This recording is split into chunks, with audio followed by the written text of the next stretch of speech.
Chez nous, chez Axo Réseau, on a une méthodologie qui est sur une étape de 4 à 8 semaines. Nous allons d'abord nous intéresser au concept en lui-même, à savoir la valeur ajoutée réelle du concept, le savoir-faire qui est directement issu de ce concept et comment il est mis en œuvre dans le pilote. On va véritablement savoir ce qui correspond à la valeur ajoutée du concept. C'est très important et c'est pour ça que je me permets de le rappeler.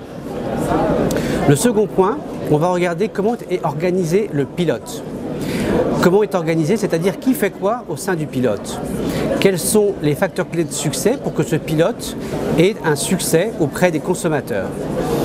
On va aussi s'intéresser au savoir-être des dirigeants, à savoir comment ils ont pensé leur concept, leur pilote, et est-ce qu'ils sont à même de pouvoir demain apprendre le nouveau métier de franchiseur.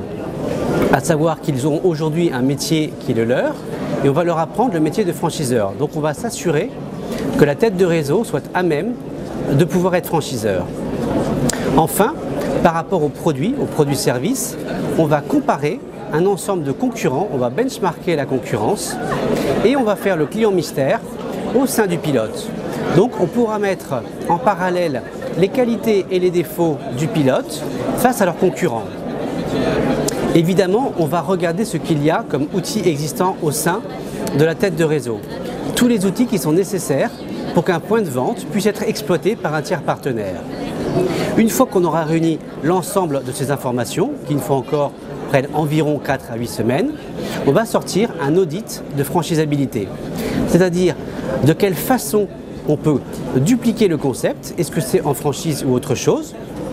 Et si c'est en franchise, quelles sont les évolutions qui vont être nécessaires pour que le modèle qu'on a étudié soit le plus performant possible dans un développement en partenariat. Une fois que cet audit de franchisabilité est réalisé, alors on va dresser avec notre client une feuille de route pour pouvoir ensuite modéliser les différents outils qui vont être nécessaires au développement de ce projet.